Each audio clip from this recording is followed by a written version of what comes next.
Le dossier 113 de Émile Gaboriau. Le drame. Chapitre 12. À 2 lieues de Tarascon, sur la rive gauche du Rhône, non loin des merveilleux jardins de messieurs Audibert, on aperçoit, noirci par le temps, négligé, délabré, mais solide encore, le château de Clammerans. Là vivait, en 1841, le vieux marquis de Clammerans et ses 2 fils, Gaston et Louis. C'était un personnage au moins singulier, ce vieux marquis. Il était de cette race, aujourd'hui presque disparue, d'entêtés gentilshommes dont la montre s'est arrêtée en 1789 et qui ont l'heure d'un autre siècle. Attaché à ses illusions plus qu'à sa vie même, le vieux marquis s'obstinait à considérer les événements survenus depuis 89 comme une série de déplorables plaisanteries, tentatives ridicules d'une poignée de bourgeois factieux. Émigré des premiers à la suite du comte d'Artois, il n'était rentré en France qu'en 1815, à la suite des Alliés. Il eût dû bénir le ciel de retrouver une partie des immenses domaines de sa famille, faible, il est vrai, mais très suffisante pour le faire vivre honorablement. Il ne pensait pas, disait-il, devoir au bon Dieu de la reconnaissance pour si peu. Tout d'abord, il s'était fort remué pour obtenir quelque charge à la cour. À la longue, voyant ses démarches vaines, il avait pris le parti de se retirer en son château, plaignant et maudissant tout ensemble son roi qu'il adorait et qu'au fond du cœur il traitait de jacobin. De ce moment, il s'était habitué sans peine à la vie large et facile des gentilshommes campagnards. Possédant 15 000 livres de rente environ, il en dépensait tous les ans 25 ou 30 000, puisant à même le sac, prétendant qu'il en aurait toujours assez pour attendre une vraie restauration qui ne manquerait pas de lui rendre tous ses domaines.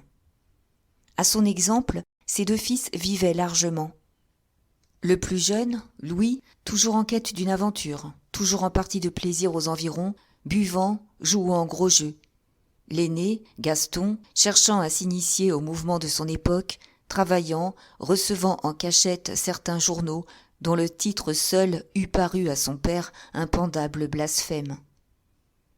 En somme, pelotonné dans son égoïste insouciance, le vieux marquis était le plus heureux des mortels, mangeant bien, buvant mieux, chassant beaucoup, assez aimé des paysans, exécré des bourgeois des villes voisines, qui l'accablaient de railleries parfois spirituelles.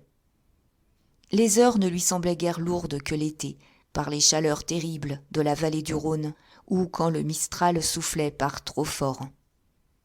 Cependant, même en ce cas, il avait sous la main un moyen de distraction infaillible, toujours neuf bien que toujours le même, toujours vif, toujours piquant. Il disait du mal de sa voisine, la comtesse de la Verberie. La comtesse de la Verberie, la bête noire du marquis, comme il le disait peu galamment, était une grande et sèche femme, anguleuse de structure et de caractère, hautaine, méprisante, glaciale avec ceux qu'elle jugeait ses égaux et dure pour le petit monde. À l'exemple de son noble voisin, elle avait émigré avec son mari, tué depuis à Lutzen, non dans les rangs français, malheureusement pour sa mémoire. En 1815 également, la comtesse était rentrée en France. Mais pendant que le marquis de Clammerans recouvrait une aisance relative, elle ne put, elle, obtenir de ses protecteurs et de la munificence royale que le petit domaine et le château de la Verberie, et sur le milliard d'indemnités, 2500 francs de rente dont elle vivait. Il est vrai que le château de la Verberie eût suffi à bien des ambitions. Plus modeste que le manoir de Clammerans, le joli castel de la Verberie a de moins fières apparences et de moins hautes prétentions. Mais il est de dimensions raisonnables, commode, bien aménagé, discret et facile pour le service, comme la petite maison d'un grand seigneur. C'est d'ailleurs au milieu d'un vaste parc qu'il ouvre au soleil levant ses fenêtres sculptées. Une merveille pour le pays, que ce parc, qui s'étend de la route de Beaucaire jusqu'au bord du fleuve. Une merveille avec ses grands arbres, ses charmilles, ses bosquets, sa prairie et son clair ruisseau qui la traverse d'un bout à l'autre. Là vivait, toujours se plaignant et maudissant la vie, la comtesse de la Verberie. Elle n'avait qu'une fille unique, alors âgée de 18 ans, nommée Valentine, blonde, frêle, avec de grands yeux tremblants, belle à faire tressaillir dans leur niche les saints de pierre de la chapelle du village où elle allait tous les matins entendre la messe. Même le renom de sa beauté, porté sur les eaux rapides du Rhône, s'était étendu au loin. Souvent les mariniers, souvent les robustes haleurs qui poussent leurs puissants chevaux moitié dans l'eau, moitié sur le chemin de halage, avaient aperçu Valentine, assise, un livre à la main, à l'ombre des grands arbres, au bord de l'eau. De loin, avec sa robe blanche, avec ses beaux cheveux demi-flottants, elle semblait à l'imagination de ces rudes et braves gens comme une apparition mystérieuse et de bon augure. Et souvent, entre Arles et Valence, il avait été parlé de la jolie petite fée de la Verberie. Si M. de Clameren détestait la comtesse, Madame de la Verberie exécrait le marquis. S'il l'avait surnommée la sorcière, elle ne l'appelait jamais que le vieil étourneau.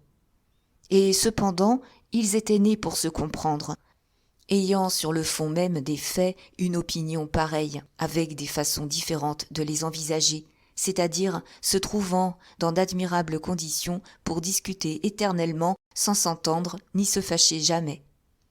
Lui, se faisant une philosophie, se moquait de tout et digérait bien.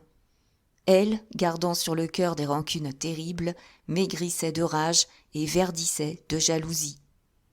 Peu importe, ils eussent passé ensemble des délicieuses soirées, car enfin ils étaient voisins, très proches voisins. De Clameren, on voyait très bien le lévrier noir de Valentine courir dans les allées du parc de la Verberie.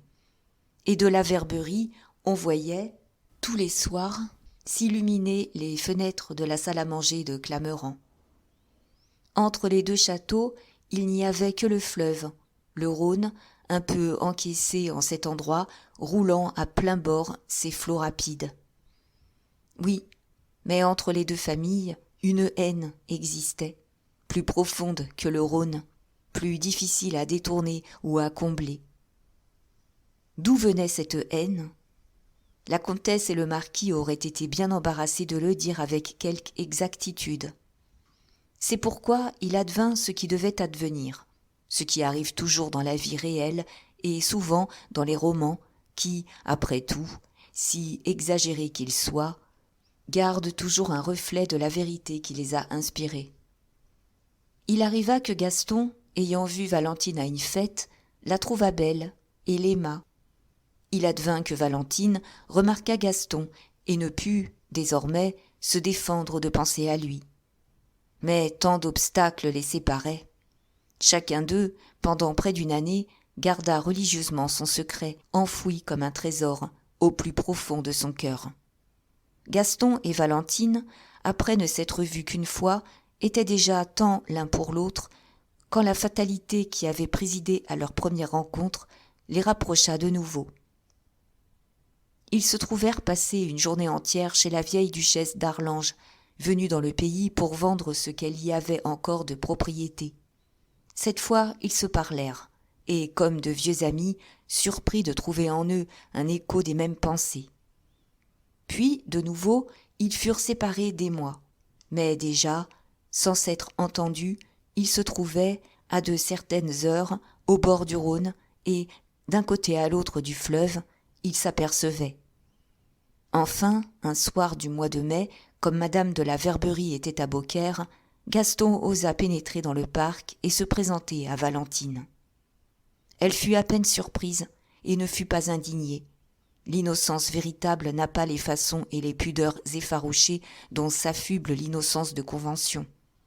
Valentine n'eut même pas l'idée d'ordonner à Gaston de se retirer. Longtemps, elle, appuyée sur son bras, ils marchèrent à petits pas le long de la grande avenue. Ils ne se dirent pas qu'ils s'aimaient, ils le savaient. Ils se dirent, les larmes aux yeux, qu'ils s'aimaient sans espoir. Il reconnaissait que jamais il ne triompherait des haines absurdes de leur famille. Ils s'avouaient que toute tentative serait une folie. Ils se jurèrent de ne s'oublier de leur vie et se promirent de ne se revoir jamais, non, plus jamais, qu'une seule fois encore. Aussi, le second rendez-vous ne fut pas le dernier. Et pourtant, que d'obstacles à ces entrevues. Gaston ne voulait se confier à aucun batelier, et pour trouver un pont, il fallait faire plus d'une lieue. C'est alors qu'il pensa que franchir le fleuve à la nage serait bien plus court. Mais il était médiocre nageur, et traverser le fleuve à cet endroit est considéré par les plus habiles comme une grande témérité. Peu importe, il s'exerça en secret, et un soir, Valentine, épouvantée, le vit sortir de l'eau presque à ses pieds. Elle lui fit jurer de ne plus renouveler cet exploit. Il jura et recommença le lendemain et jour suivant.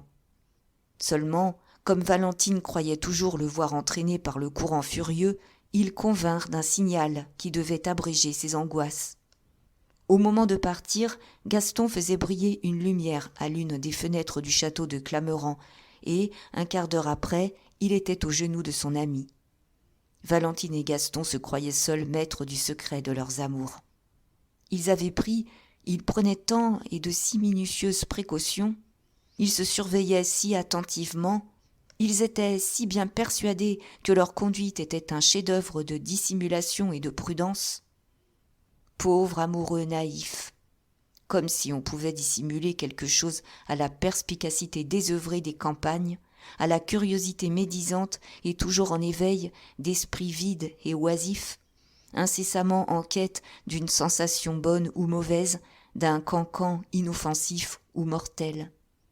Ils croyaient tenir leur secret, et depuis longtemps déjà, il avait pris sa volée, depuis longtemps déjà, l'histoire de leurs amours, de leurs rendez-vous, défrayait les causeries des veillées. Quelquefois, le soir, ils avaient aperçu une ombre, une barque glissant sur le fleuve, non loin du bord, et ils se disaient « C'est quelque pêcheur attardé qui rentre ». Ils se trompaient. Dans cette barque se tenaient cachés des curieux, des espions qui, ravis de les avoir entrevus, allaient, en toute hâte, raconter avec 1000 détails mensongers leur honteuse expédition. C'est un soir du commencement de novembre que Gaston connut enfin la funeste vérité. De longues pluies avaient grossi le Rhône, le Gardon donnait. On le voyait à la couleur des eaux. On craignait une inondation. Essayer de traverser à la nage ce torrent énorme, impétueux, c'eût été tenter Dieu.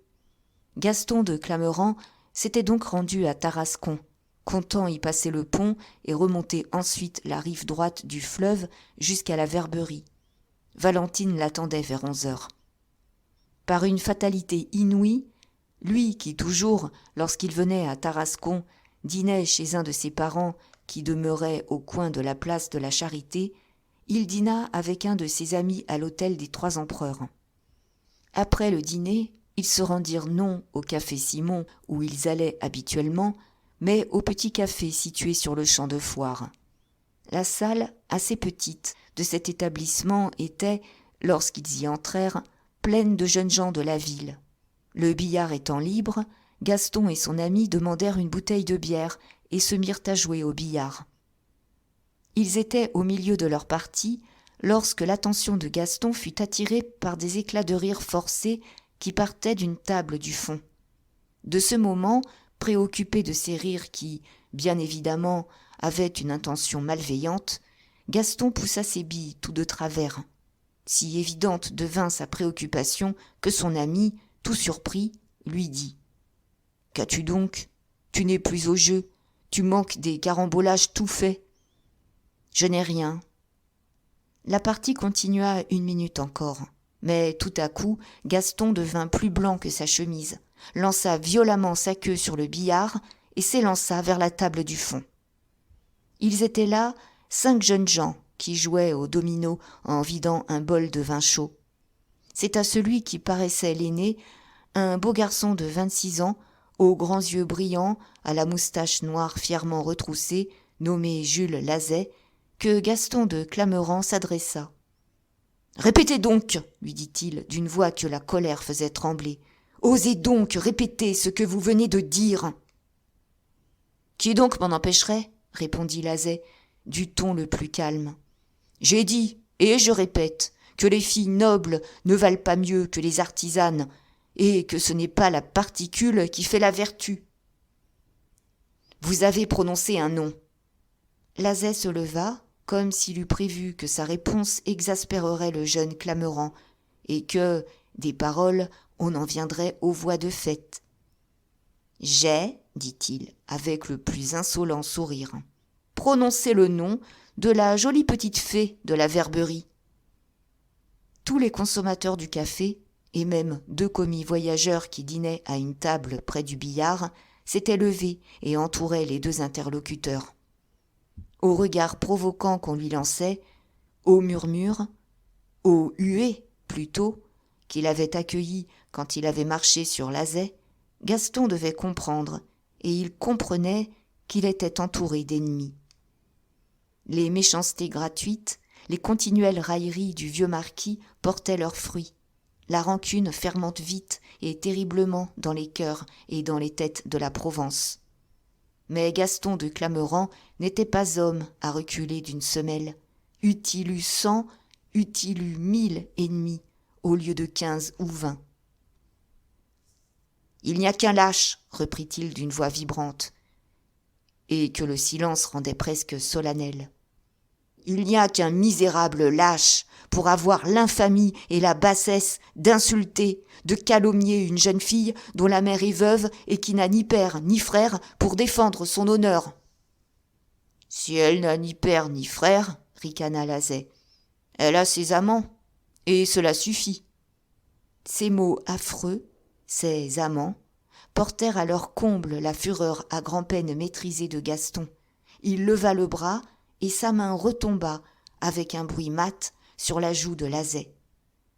Il n'y eut qu'un cri dans le café, un cri de terreur. Tout le monde connaissait la violence du caractère de Lazet, sa force herculéenne, son aveugle courage. D'un bond, il franchit la table qui le séparait de Gaston, et tombant sur lui, il le saisit à la gorge. Ce fut un moment d'affreuse confusion. L'ami de Clamerans voulut venir à son secours. Il fut entouré, renversé à coups de queue de billard, foulé aux pieds et poussé sur une table. Également vigoureux, jeunes et adroits l'un et l'autre, Gaston et Lazet luttaient sans qu'aucun d'eux obtînt d'avantage marqué. Lazet, brave garçon, aussi loyal que courageux, ne voulait pas d'intervention. Les témoignages sur ce point sont unanimes. Il ne cessait de crier à ses amis « Retirez-vous, écartez-vous, laissez-moi faire seul !» Mais les autres étaient bien trop animés déjà pour rester simples spectateurs du combat. « Une couverture !» cria l'un d'eux. « Vite, une couverture pour faire sauter le marquis !» En même temps, 5 ou 6 jeunes gens se ruant sur Gaston le séparaient de Lazet et le repoussaient jusqu'au billard. Les uns cherchaient à le terrasser, les autres, avec une courroie, s'efforçaient de paralyser les mouvements de ses jambes. Lui se défendait avec l'énergie du désespoir, puisant dans le sentiment de son bon droit une force dont jamais on ne l'aurait cru capable. Et tout en se défendant furieusement, il accablait d'injures ses adversaires, les traitant de lâches, de misérables bandits qui se mettaient 12 contre un homme de cœur. Il tournait autour du billard, cherchant à gagner la porte, la gagnant peu à peu, quand une clameur de joie emplit la salle. « Voici la couverture !» criait-on. « Dans la couverture, l'amant de la petite fée !» Ces cris, Gaston les devina plutôt qu'il ne les entendit. Il se vit vaincu aux mains de ces forcenés, subissant le plus ignoble des outrages. D'un mouvement terrible de côté, il fit lâcher prise aux 3 assaillants qui le tenaient. Un formidable coup de poing le débarrassa d'un 4e. Il avait les bras libres, mais tous les ennemis revenaient à la charge. Alors, il perdit la tête. À côté de lui, sur la table où avaient dîné les commis voyageurs, il saisit un couteau, et par 2 fois, il l'enfonça dans la poitrine du premier qui se précipita sur lui. Ce malheureux était Jules Lazet. Il tomba. Il y eut une seconde de stupeur. 4 ou 5 des assaillants se précipitèrent sur Lazet pour lui porter secours. La maîtresse du café poussait des cris horribles. Quelques-uns des plus jeunes sortirent en criant « À l'assassin !» Mais tous les autres, encore 10 au moins, se ruèrent sur Gaston avec des cris de mort. Il se sentait perdu, ses ennemis se faisaient arme de tout, il avait reçu 3 ou 4 blessures, quand une résolution désespérée lui vint. Il monta sur le billard et, prenant un formidable élan, il se lança dans la devanture du café. Elle était solide, cette devanture. Pourtant, il la brisa. Les éclats de verre et de bois le meurtrirent et le déchirèrent en 20 endroits, mais il passa. Gaston de Clameran était dehors, mais il n'était pas sauvé. Surpris d'abord et presque déconcerté de son audace, ses adversaires, vite remis de leur stupeur, s'étaient jetés sur ses traces. Lui courait à travers le champ de foire, ne sachant quelle direction prendre. Enfin, il se décida à gagner Clameran, s'il le pouvait. Il cessa donc ses feintes, et avec une incroyable rapidité, il traversa diagonalement le champ de foire, se dirigeant vers la levée, la levade, comme on dit dans le pays, qui met la vallée de Tarascon à l'abri des inondations. Malheureusement, en arrivant à cette levée, plantée d'arbres magnifiques, une des plus délicieuses promenades de la Provence, Gaston oublia que l'entrée en est fermée par une de ces barrières à 3 montants qu'on place devant les endroits réservés aux seuls piétons. Lancé à toute vitesse, il alla se heurter contre et fut renversé en arrière, non sans se faire un mal affreux à la hanche. Il se releva promptement, mais les autres étaient sur lui. Il fallait se dégager ou mourir. Le malheureux, il avait gardé à la main son couteau sanglant. Il frappa. Un homme encore tomba en poussant un gémissement terrible. Ce second coup lui donna un moment de répit, fugitif comme l'éclair, mais qui lui permit de tourner la barrière et de s'élancer sur la levée. 2 des poursuivants s'étaient agenouillés près du blessé. 5 reprirent la chasse avec une ardeur plus endiablée. Mais Gaston était leste, mais l'horreur de la situation triplait son énergie. Échauffé par la lutte, il ne sentait aucune de ses blessures. Il allait, les coudes au corps, ménageant son haleine, rapide comme un cheval de course. Bientôt il distança ceux qui le poursuivaient. Le souffle de leur respiration haletante s'éloignait, le bruit de leurs pas arrivait moins distinct. Enfin, on n'entendit plus rien. Cependant, Gaston courut pendant plus d'un quart de lieue encore. Il avait pris les champs, franchissant les haies, sautant les fossés, et c'est lorsqu'il fut bien convaincu que le rejoindre était impossible qu'il se laissa tomber au pied d'un arbre. Cependant, il ne pouvait rester étendu là. Nul doute que la force armée ne fût prévenue. On le cherchait déjà. On était sur ses traces. On allait à tout hasard venir au château de Clameran, et avant de s'éloigner, peut-être pour toujours, il voulait voir son père. Il voulait, une fois encore, serrer Valentine entre ses bras. Quand, après une route affreusement pénible, il sonna à la grille du château, il était plus de 10 heures. À sa vue, le vieux valet qui était venu lui ouvrir recula, terrifié. « Grand Dieu, monsieur le comte, que vous est-il arrivé ?» « Silence, fit Gaston, de cette voix rauque et brève que donne la conscience d'un danger imminent. « Silence, où est mon père ?»« Monsieur le marquis est dans sa chambre avec monsieur Louis. Monsieur le marquis a été pris de sa goutte, ce tantôt, il ne peut bouger. Mais vous, monsieur... » Gaston ne l'entendait plus. Il avait gravi rapidement le grand escalier et entrait dans la chambre où son père et son frère jouaient au tric-trac.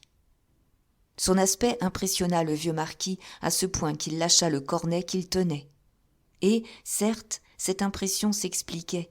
Le visage, les mains, les vêtements de Gaston étaient couverts de sang. « Qu'y a-t-il » demanda le marquis. « Il y a, mon père, que je viens vous embrasser une dernière fois et vous demander les moyens de fuir, de passer à l'étranger. »« Vous voulez fuir ?»« Il le faut, mon père, et sur le champ, à l'instant. On me poursuit, on me traque. Dans un moment, la gendarmerie peut être ici. J'ai tué 2 hommes. » Le choc reçu par le marquis fut tel que, oubliant sa goutte, il essaya de se dresser. La douleur le recoucha sur son fauteuil. « Où ? Quand ?» interrogea-t-il, d'une voix affreusement altérée. « À Tarascon, dans un café, il y a 1 heure. Ils étaient 15, j'étais seul. J'ai pris un couteau. »« Toujours les gentillesses de 93, murmura le marquis. « On vous avait insulté, comte ? On insultait devant moi une noble jeune fille. »« Et vous avez châtié les drôles ? Jarnibleu, vous avez bien fait. Où a-t-on vu jamais qu'un gentilhomme laissa en sa présence des faquins manquer à une personne de qualité ? Mais de qui avez-vous pris la défense ? De mademoiselle Valentine de la Verberie. »« Oh !» fit le marquis. « Oh ! De la fille de cette vieille sorcière ? Jarni tonnerre ! C'est la Verberie, que Dieu les écrase ! Nous ont déjà porté malheur. » Certes, il abominait la comtesse, mais en lui le respect de la race parlait plus haut que le ressentiment. Il ajouta donc : « N'importe, comte, vous avez fait votre devoir. » Gaston n'était pas aussi abîmé qu'il le croyait. À l'exception d'un coup de couteau un peu au-dessous de l'épaule gauche, ses autres blessures étaient légères. Après avoir reçu les soins que réclamait son état, Gaston se sentit un autre homme, prêt à braver de nouveaux périls. Une énergie nouvelle étincelait dans ses yeux. D'un signe, le marquis fit retirer les domestiques. « Et maintenant, demanda-t-il à Gaston, vous croyez devoir passer à l'étranger ? » ?»« Oui, mon père. »« Et il n'y a pas un instant à perdre, fit observer Louis. »« C'est vrai, répondit le marquis. Mais pour fuir, pour passer à l'étranger, il faut de l'argent, et je n'en ai pas à lui donner, là, sur le champ. »« Mon père !»« Non, je n'en ai pas. Ah ! Vieux fou prodigue que je suis, vieil enfant imprévoyant, ai-je seulement 100 louis ici ? » Sur ces indications, son second fils, Louis, ouvrit le secrétaire. Le tiroir servant de caisse renfermait 920 francs en or. « 920 francs !» s'écria le marquis. « Ce n'est pas assez. L'aîné de notre maison ne peut fuir avec cette misérable somme. Il ne le peut. » Visiblement désespéré, le vieux marquis resta un moment abîmé dans ses réflexions. À la fin, prenant un parti, il ordonna à Louis de lui apporter une petite cassette de fer ciselée placée sur la tablette inférieure du secrétaire. Le marquis de Clameran portait au cou, suspendu à un ruban noir, la clé de la cassette. Il l'ouvrit, non sans une violente émotion, que remarquèrent ses enfants, et en tira lentement un collier, une croix, des bagues et divers autres bijoux. Sa physionomie avait pris une expression solennelle. « Gaston, mon fils bien-aimé, dit-il, votre vie, à cette heure, peut dépendre d'une récompense donnée à propos à qui vous aidera. »« Je suis jeune, mon père, j'ai du courage. »« Écoutez-moi, ces bijoux que je tiens là sont ceux de la marquise, votre mère, une sainte et noble femme, Gaston, qui du ciel veille sur nous. Ces bijoux ne m'ont jamais quitté. En mes jours de misère, pendant l'émigration à Londres, quand je donnais pour vivre des leçons de clavecin, je les conservais pieusement. Jamais l'idée de les vendre ne m'est venue. Les engager même m'eût paru un sacrilège. Mais aujourd'hui, prenez ces parures, mon fils. Vous les vendrez. Elles valent 20 000 livres. Non, mon père, non. Prenez, mon fils. Votre mère, si elle était encore de ce monde, vous dirait comme moi. J'ordonne. Il ne faut pas que le salut, que l'honneur de l'aîné de la maison de Clameran soit en danger faute d'un peu d'or. » Ému, les larmes aux yeux, Gaston s'était laissé glisser aux genoux du vieux marquis. Il lui prit la main, qu'il porta à ses lèvres. « Merci, mon père, murmura-t-il. Merci. Il est arrivé qu'en ma présomptueuse témérité de jeune homme, je me suis permis de vous juger. Je ne vous connaissais pas. Pardonnez-moi. J'accepte, oui, j'accepte ces bijoux portés par ma mère.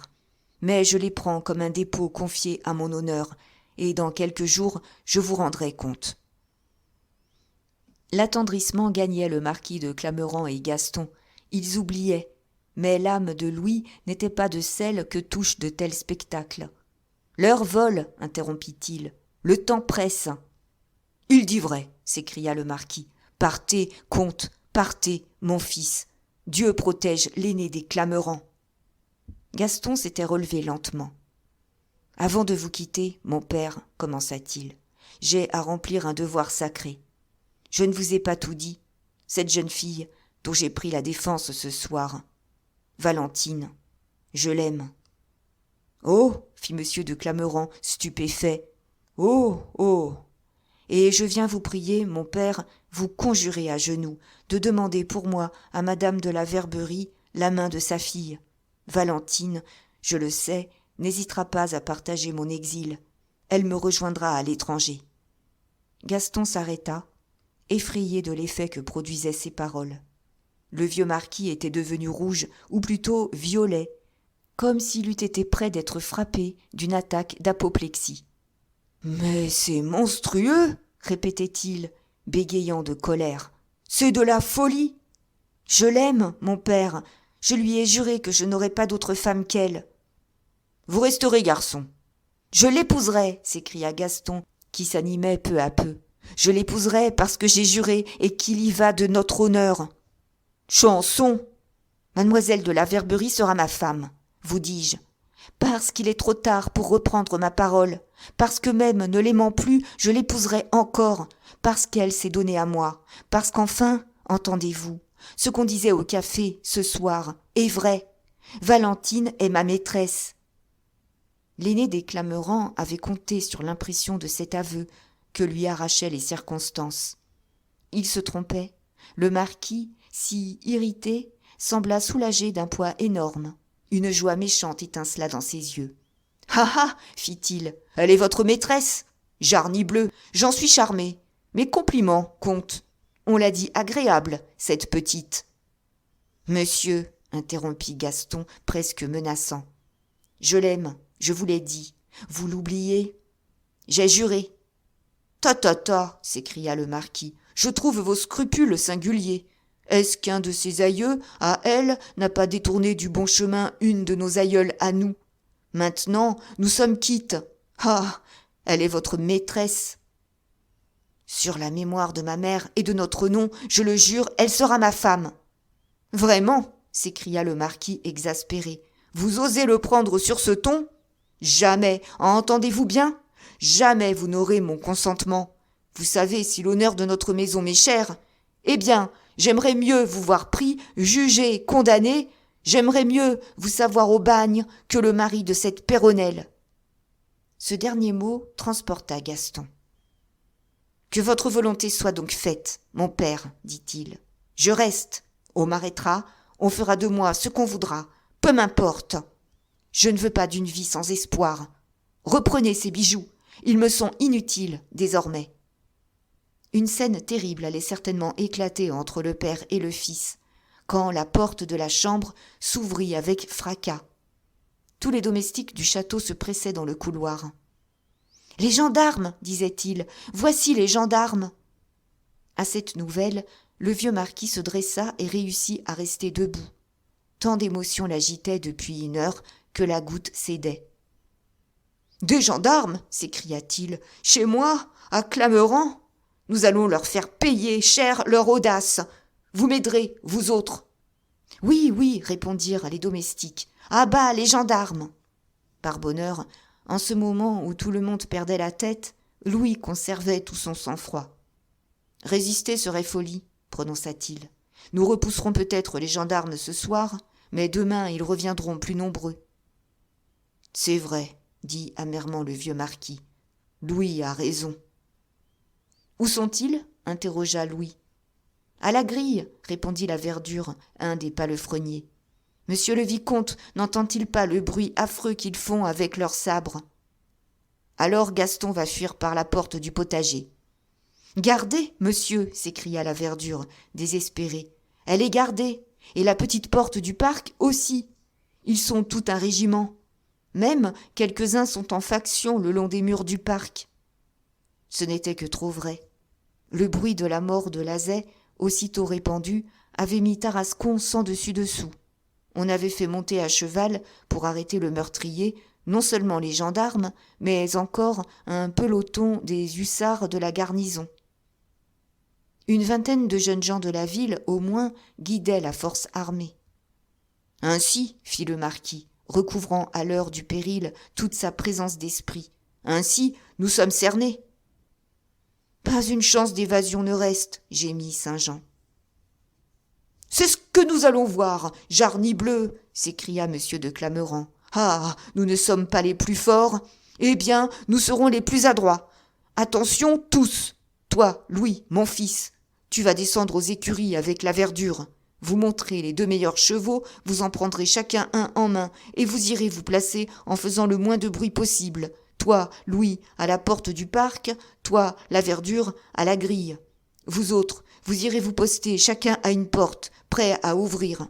Au signal que je donnerai en tirant un coup de pistolet, toutes les portes seront ouvertes à la fois. Louis et la verdure lâcheront leur cheval de main et feront tout au monde pour s'élancer dehors et attirer les gendarmes sur leurs traces. Je me charge de les faire courir, affirma la verdure. Attendez, pendant ce temps, le comte, aidé de Saint-Jean, franchira le mur du parc et remontera le long de l'eau jusqu'à la cabane de Pilorel, le pêcheur. C'est un vieux matelot de la République, un brave qui nous est dévoué. Il prendra le comte dans sa barque, et une fois sur le Rhône, ils n'auront plus à craindre que Dieu. Vous m'avez entendu ? Allez !» Resté seul avec son fils, le vieux marquis glissa dans une bourse de soie les bijoux que Gaston avait replacés sur la table, et ouvrant les bras, « Venez, mon fils, dit-il, d'une voix qu'il s'efforçait de rendre ferme. Venez, que je vous bénisse. » Gaston hésitait. « Venez, insista le marquis. Je veux vous embrasser une dernière fois. Sauvez-vous, sauvez votre nom, Gaston, et après, vous savez bien que je vous aime. Reprenez ces bijoux. » Pendant près d'1 minute, le père et le fils, aussi émus l'un que l'autre, se tinrent embrassés. Mais le bruit qui redoublait à la grille leur arrivait distinctement. « Allons !» fit M. de Clameren. Et, prenant à sa panoplie une paire de petits pistolets, il les remit au comte en détournant la tête et en murmurant « Il ne faut pas qu'on vous ait vivant, Gaston !» Malheureusement, Gaston, en quittant son père, ne descendit pas immédiatement. Plus que jamais, il voulait revoir Valentine, et il entrevoyait la possibilité de lui adresser ses derniers adieux. Il se disait que Pilorel pourrait arrêter son bateau le long du parc de la Verberie. Il prit donc, sur les quelques minutes de répit que lui laissait la destinée, 1 minute pour monter à sa chambre et faire briller à la fenêtre le signal qui annonçait sa venue à son ami. Il fit plus, il attendit une réponse. « Mais venez donc, monsieur le comte !» répétait Saint-Jean, qui ne comprenait rien à sa conduite. « Venez, au nom du ciel, vous vous perdez !» Enfin, il descendit en courant. Il n'était encore que dans le vestibule quand un coup de feu, le signal donné par le vieux marquis, retentit. Aussitôt et presque simultanément, on entendit le bruit de la grande grille qui s'ouvrait, le cliquetis des sabres des gendarmes et des hussards, le galop effrayé de plusieurs chevaux, et de tous les côtés, dans le parc et dans la grande cour, des cris terribles et des jurements. Appuyé à la fenêtre de sa chambre, la sueur au front, le marquis de Clameren attendait, si oppressé qu'il pouvait à peine respirer, l'issue de cette partie dont l'enjeu était la vie de l'aîné de ses fils. Ces mesures étaient excellentes. Ainsi qu'il l'avait prévu, Louis et la verdure réussirent à se faire jour et se lancèrent à fond de train dans la campagne, l'un à droite, l'autre à gauche, chacun entraînant à sa suite une 12aine de cavaliers. Montés supérieurement, ils devaient faire voir du pays à ceux qui les poursuivaient. Gaston était sauvé, quand la fatalité, ne fût-ce que la fatalité, s'en mêla. À 100 mètres du château, le cheval de Louis buta et abattit, engageant sous lui son cavalier. Aussitôt entouré par des gendarmes et par des volontaires à pied, le second fils de M. de Clameren fut reconnu. « Ce n'est pas l'assassin !» s'écria un des jeunes gens de la ville. « Vite, revenons sur nos pas, on veut nous tromper !» Ils revinrent en effet, et assez à temps précisément pour voir, aux clartés indécises de la lune, dégagées pour un moment des nuages, Gaston qui franchissait le mur du potager. « Voilà notre homme !» fit le brigadier de gendarmerie. « Ouvrez l'œil, vous autres, et en avant, au galop !» Et tous, rendant la main à leurs chevaux, s'élancèrent vers l'endroit où ils avaient vu Gaston sauter. Sur un terrain boisé ou seulement accidenté, il est facile à un homme à pied, s'il est leste, s'il garde sa présence d'esprit, d'échapper à plusieurs cavaliers. Or, le terrain, de ce côté du parc, était des plus favorables au jeune comte de Clameren. Il se trouvait dans d'immenses champs de Garance, et chacun sait que la culture de cette précieuse racine, destinée à rester 3 ans en terre, nécessite des sillons qui atteignent jusqu'à 60 et 70 centimètres de profondeur. Les chevaux non seulement ne pouvaient courir, mais à grand-peine ils se tenaient debout. Cette circonstance arrêta net les gendarmes qui tenaient leurs bêtes. Seuls 4 hussards se risquèrent, mais leurs efforts furent inutiles. Sautant de sillon en sillon, Gaston eut vite gagné un espace très vaste, encore mal défriché, et coupé des maigres plants de châtaigniers. La poursuite offrait alors d'autant plus d'intérêt qu'évidemment le fugitif avait des chances.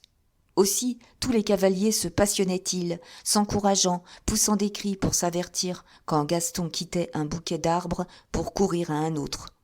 Pour lui, connaissant admirablement le pays, il ne désespérait pas. Il savait qu'après les châtaigniers, il rencontrerait des champs de chardon, et il se souvenait que les 2 cultures étaient séparées par un large et profond fossé. Il pensait que se jetant dans ce fossé, il y serait caché et qu'il pourrait le remonter fort loin pendant qu'on le chercherait encore parmi les arbres. C'est qu'il ne songeait pas à la crue du fleuve. En arrivant près du fossé, il vit qu'il était plein d'eau. Découragé, mais non déconcerté, il prenait son élan pour le franchir quand, de l'autre côté, il aperçut 3 cavaliers. C'étaient des gendarmes qui avaient tourné les garancières et les châtaigniers, se disant que, sur le terrain uni des champs de chardon, ils reprendraient l'avantage. À leur vue, Gaston s'arrêta court. Que faire ? Il sentait autour de lui se rétrécir le cercle dont il était le centre. Fallait-il donc avoir recours au pistolet ? Et là, au milieu des champs, traqué par les gendarmes comme une bête fauve, se faire sauter la cervelle ? Quelle mort pour un Clameren ! Non. Il se dit qu'une chance encore de salut lui restait, faible, il est vrai, chétive, misérable, désespérée, mais enfin une chance. Il lui restait le fleuve. Il y courut rapidement, tenant toujours ses pistolets armés, et alla se placer à l'extrémité d'un petit promontoire qui s'avançait de 3 bons mètres dans le Rhône. Ce cap de refuge était formé d'un tronc d'arbre renversé, le long duquel 1000 débris, fagots et meules de paille qu'entraînaient les eaux s'arrêtaient. L'arbre, sous le poids de Gaston, s'enfonçait, vacillait et craquait terriblement. De là, il distinguait fort bien tous ceux qui le poursuivaient, hussards et gendarmes. Ils étaient 12 à 15, tant à droite qu'à gauche, et poussaient des exclamations de joie. « Rendez-vous » cria le brigadier de gendarmerie. Gaston ne répondit pas. Il pesait, il évaluait ses chances de salut. Il était bien au-dessus du parc de la Verberie. Pourrait-il y aborder, s'il n'était pas du premier coup roulé, entraîné et noyé ? Il songeait qu'en ce moment même, Valentine, éperdue, errait au bord de l'eau, de l'autre côté, l'attendant et priant.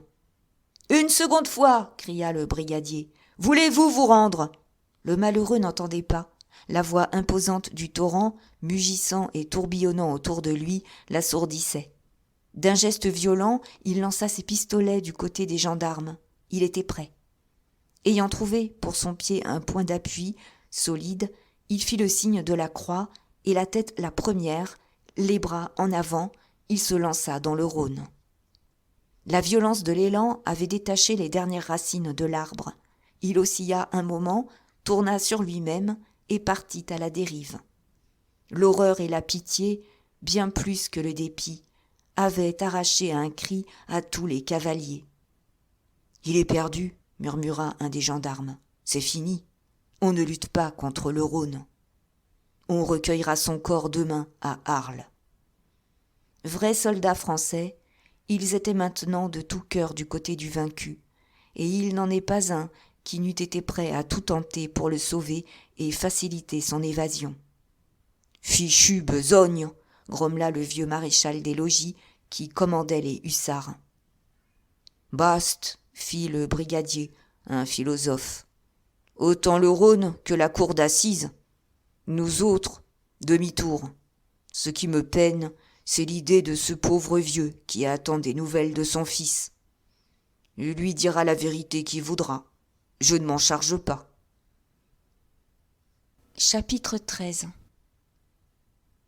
Valentine, ce soir-là, savait que Gaston avait dû se rendre à Tarascon pour y passer le Rhône sur le pont de fil de fer qui unit Tarascon à Beaucaire, et elle l'attendait de ce côté, à l'heure convenue la veille, à 11 heures.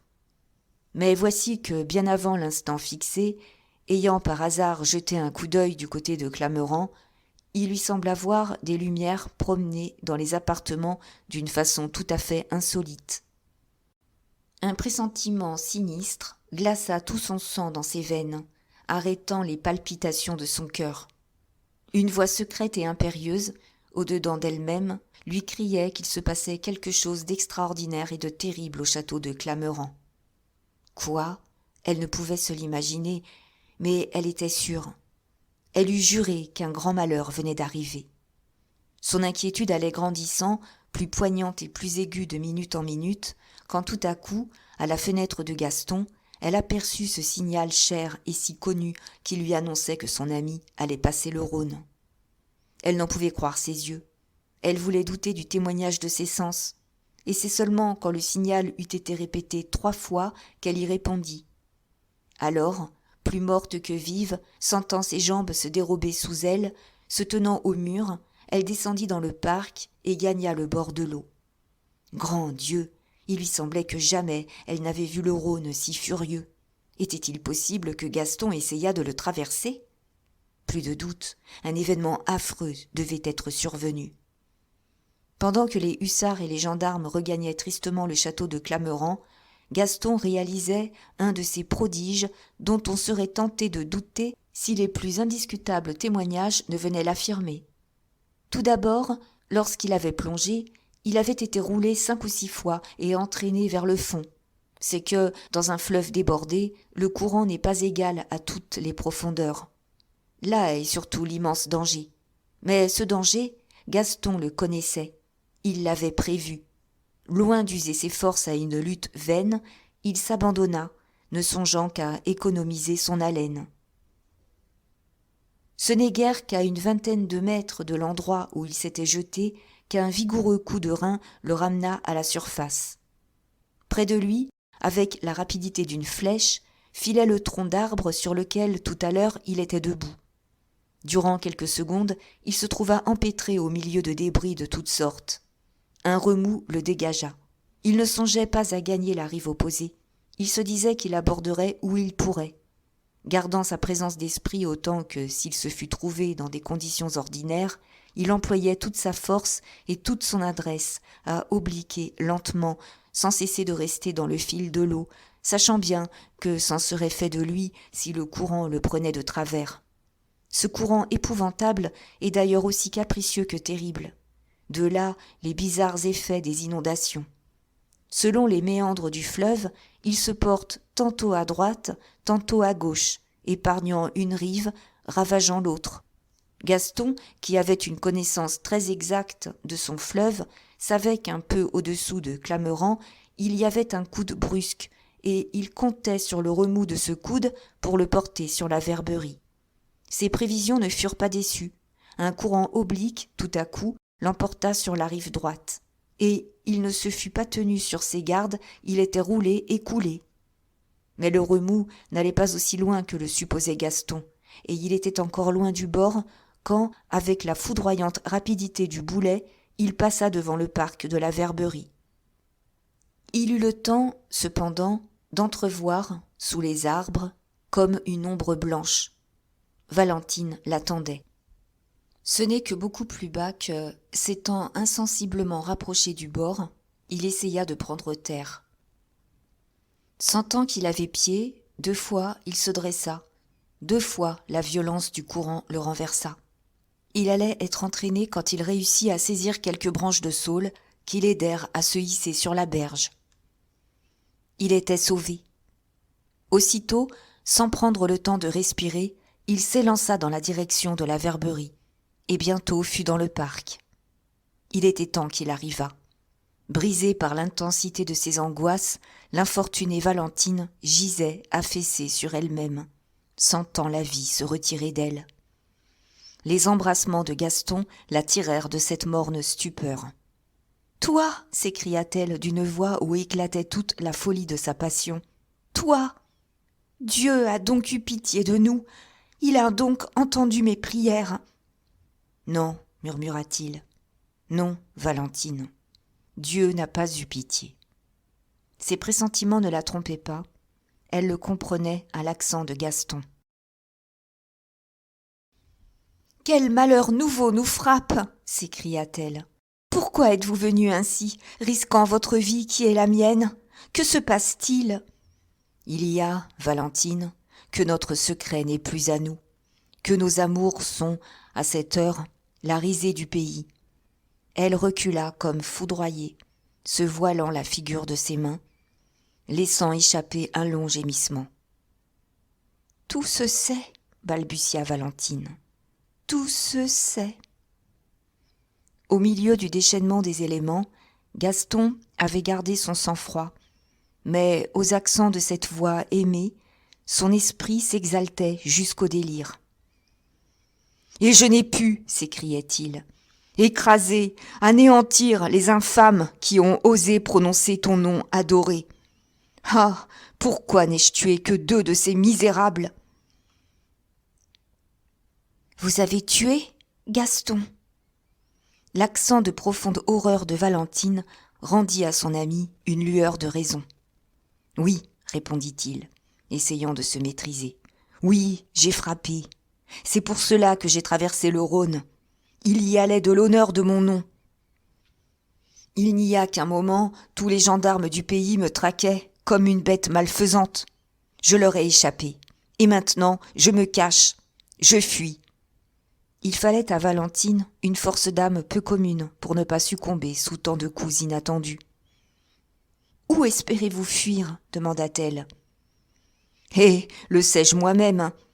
Où je vais, ce que je deviendrai, quel avenir m'attend? Puis-je le prévoir?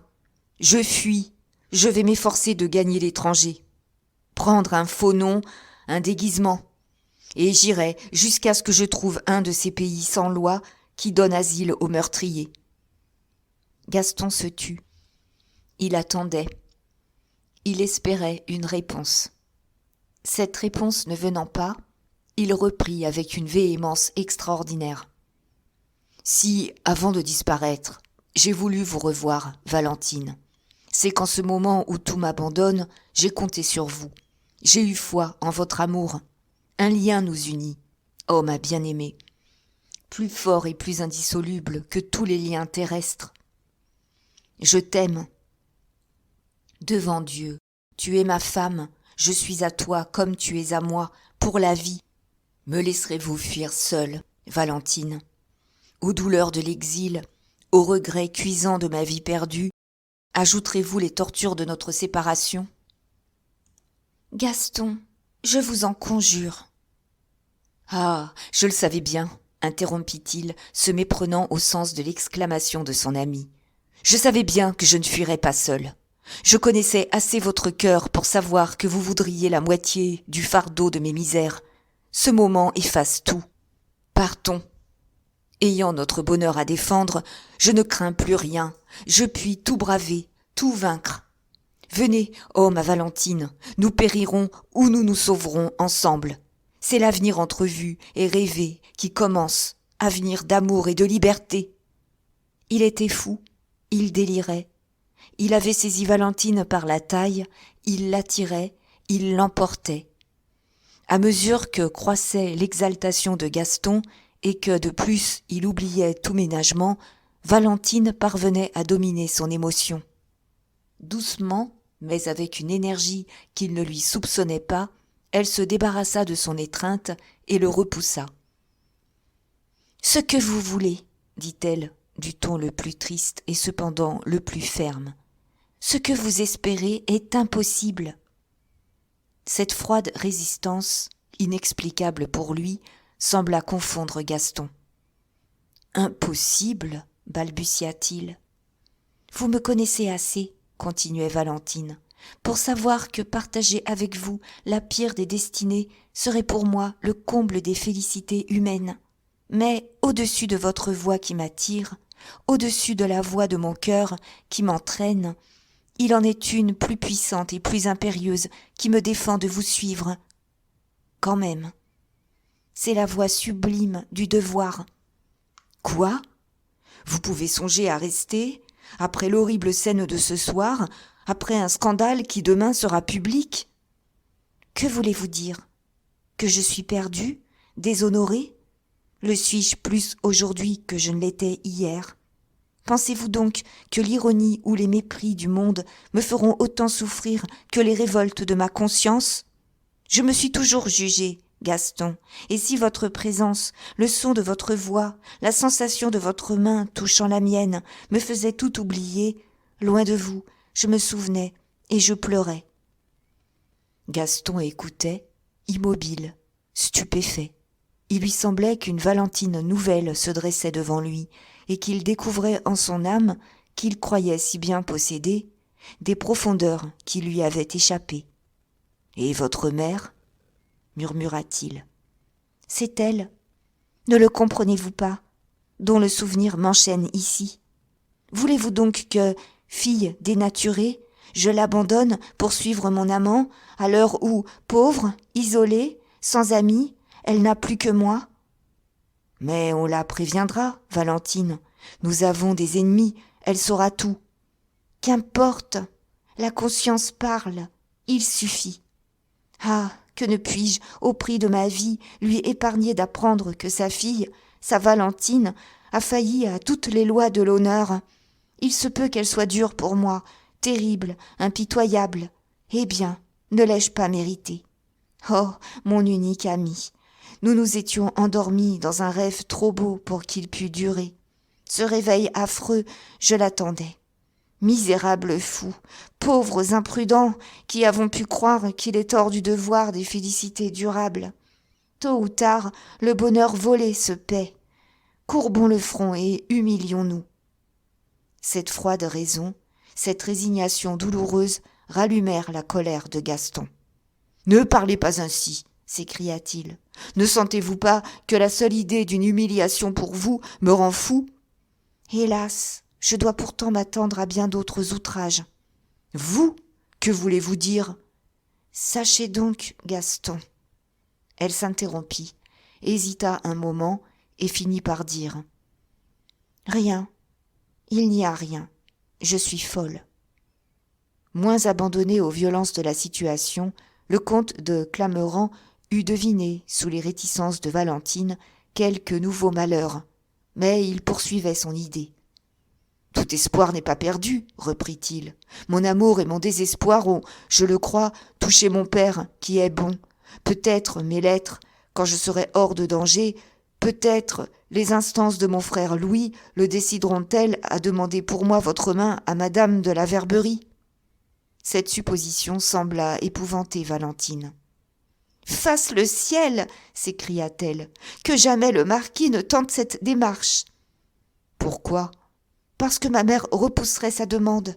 Parce que ma mère, il faut bien que je l'avoue, en cette extrémité, a juré que je serais la femme d'un homme ayant une grande fortune et que votre père n'est pas riche. »« Oh !» fit Gaston, révolté. « Oh !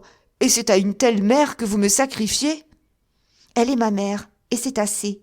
Je n'ai pas le droit de la juger. Mon devoir est de rester. Je reste. » L'accent de Valentine annonçait une résolution inébranlable, et Gaston comprit bien que toutes ses prières seraient vaines.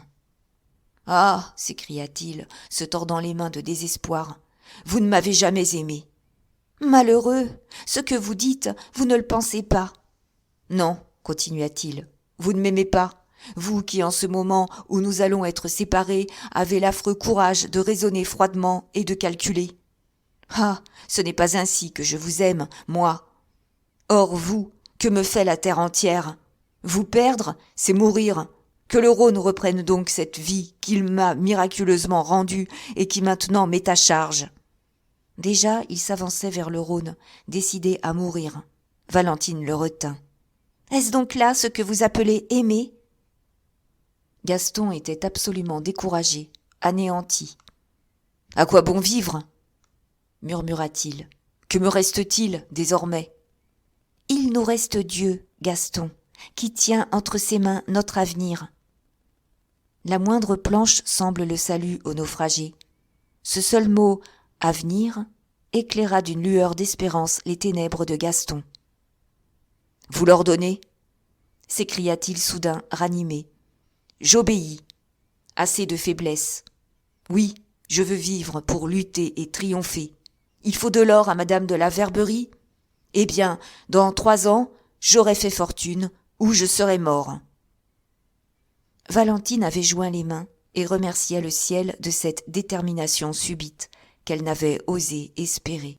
« Mais avant de m'enfuir, continuait Gaston, je veux vous confier un dépôt sacré. » Il sortit de sa poche la bourse de soie qui renfermait les parures de la marquise de Clameran et la remit entre les mains de son ami. « Ce sont les bijoux de ma pauvre mère, dit-il. Seul vous êtes digne de les porter. Dans ma pensée, je vous les destinais. » Et comme elle refusait, comme elle hésitait, « Prenez-les, insista-t-il, comme un gage de mon retour. Si dans 3 ans je ne suis pas venu vous les réclamer, c'est que je serai mort, et alors vous les garderez comme un souvenir de celui qui vous a tant aimé. » Elle fondait en larmes. Elle accepta. « Maintenant, poursuivait Gaston, j'ai une dernière prière à vous adresser. Tout le monde me croit mort, et c'est là ce qui assure mon salut. Mais je ne puis laisser ce désespoir à mon vieux père. Jurez-moi que vous-même, demain matin, vous irez lui apprendre que je suis sauvée. »« J'irai, je vous le jure, » répondit-elle. Le parti de Gaston était pris. Il sentait qu'il fallait profiter de ce moment de courage. Il se pencha vers son ami pour l'embrasser une dernière fois. Doucement, d'un geste triste, elle l'éloigna. « Où comptez-vous aller ?» demanda-t-elle. « Je vais gagner Marseille, où un ami me cachera et me cherchera un passage. »« Vous ne pouvez partir ainsi. Il vous faut un compagnon, un guide, et je vais vous en donner un en qui vous pouvez avoir la plus grande confiance. Le père Menoul, notre voisin, qui a été longtemps patron d'un bateau sur le Rhône. » Ils sortirent par la petite porte du parc, dont Gaston avait la clé, et bientôt ils arrivèrent chez le vieux marinier. Il sommeillait au coin de son feu, dans son fauteuil de bois blanc. En voyant entrer chez lui Valentine accompagnée de monsieur de Clameran, il se dressa brusquement, se frottant les yeux, croyant rêver. « Père Menoul, dit Valentine, monsieur le comte que voici est obligé de se cacher. Il voudrait gagner la mer et s'embarquer secrètement. Pouvez-vous le conduire, dans votre bateau, jusqu'à l'embouchure du Rhône ?» Le bonhomme hocha la tête. « Avec l'état de l'eau, répondit-il, la nuit ce n'est guère possible. »« C'est à moi, père Menoul, que vous rendrez un immense service. »« À vous, mademoiselle Valentine, alors c'est fait, nous allons partir. » À ce moment seulement, il se crut permis de faire observer à Gaston que ses vêtements étaient trempés et souillés de boue et qu'il était tête nue. « Je vais, lui dit-il, vous prêter des habits de défunt mon fils. Ce sera toujours un déguisement. Passez ici avec moi. » Bientôt le père Menoul et Gaston, presque méconnaissables, reparurent, et Valentine les suivit au bord de l'eau, à l'endroit où était amarré le bateau. Une dernière fois, pendant que le bonhomme préparait ses agrès, les 2 amants s'embrassèrent, échangeant leur âme en ce suprême adieu. « Dans 3 ans !» criait Gaston. « Dans 3 ans !»« Adieu, mamselle, » dit le vieux patron. « Et vous, mon jeune monsieur, tenez-vous bien. » Et d'un vigoureux coup de gaffe, il lança le bateau au milieu du courant. 3 jours plus tard, grâce aux soins du père Menoul, Gaston était caché dans la cale du 3-mâts américain Tom Jones, capitaine Wharf, qui le lendemain appareillait pour Valparaiso.